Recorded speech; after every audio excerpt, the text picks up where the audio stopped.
11% ہوئی ہے، یا پھر سب جو حالات و واقعات بے روزگاری کے، چاہے آپ بیان کر رہے تھے کہ 10 کروڑ افراد خطے غربت کے نیچے گئے ہیں اور بے روزگاری جو ہے 11% ہوئی ہے، یا پھر آئی ایم ایف کے ساتھ بات نہ بننے کی آپ بات کر رہے تھے. آئی ایم ایف بھی انپریسیڈنٹلی وہ پولیٹیکل سٹیٹمنٹ اس نے دی جس پر حکومت نے رد عمل دیا.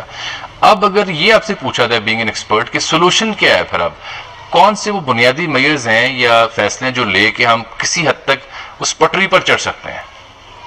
سب سے پہلے اگر آپ اجازت دیں تو میں پہلے آپ کو جو مشکلات کی نوعیت ہے وہ پہلے آپ کو میں جلد سے جلد بتا دوں. جی پلیز. اس سال ہمیں قرضوں کی سود پر آپ کو حیرت ہوگی کہ بجٹ جب ہم نے تیار کیا تھا اس سال کے آغاز میں 3,900 ارب رکھے تھے، ہوگا یہ 5,200 ارب کے لگ بھگ، چونکہ آپ نے سود کا لیول 21% تک لے کے چل گئے ہیں آئی ایم ایف کی پریشر کی وجہ سے. اس کا کیا نتیجہ ہے؟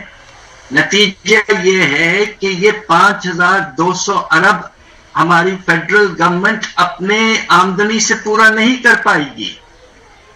تو یعنی کہ یہ حال ہے کہ جسے گھرانے میں جو آمدنی ہو اس سے قرضوں کی پیمنٹ نہیں کر پا رہے آپ، تو گھر کیسے چلے گا؟ اس کے لیے بھی قرض لینا پڑے گا. بالکل. اب آپ یہ دیکھیے کہ پاکستان کے ڈیفنس کے اخراجات، پاکستان کے جو گورنمنٹ کے امپلائیز ہیں ان کی تنخواہیں، ان کے پینشنز، سبسڈی، سارے چیزیں جو ہیں اب ہم قرضوں سے پورا کریں گے. اور اگلے سال اس سے بھی زیادہ بھیانک بات یہ ہے کہ جو قرضوں کی سود کی پیمنٹ اگر 21% ریٹ رہا، 8,400 ارب. 8,400 ارب انبلیویبل. ہمارا پورا ریونیو اسی میں لگ جائے گا. ریونیو پورا آپ کا اگلے سال 6,000 ارب کے لگ بھگ ہوگا. تو صرف ایک چیز کو بھی پورا نہیں کر پائیں گے آپ، تو پھر کیا کریں گے؟ آئی ایم ایف کے پروگرام میں جائیں گے تو آپ سے وہ 2-3 باتیں کہیں گے. جی. اور میں اگر آپ اجازت دیں تو کہہ دوں.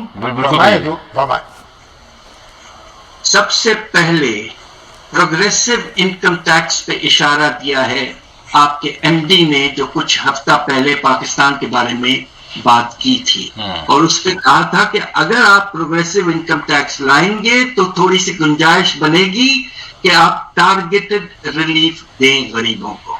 اب یہ پروگریسو ٹیکس میں کون سے شعبے یا ایسے گروپ ہیں جس میں اس وقت نہ دینے کے برابر ہے ٹیکس؟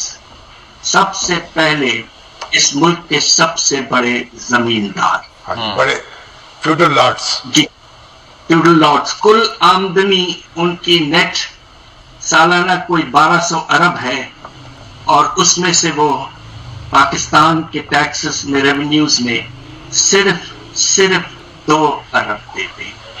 2 ارب؟ صرف 2 ارب. جی. دوسری طرف آپ کا پراپرٹی اوننگ کلاس ہے اور پراپرٹی ڈیولپرز ہیں.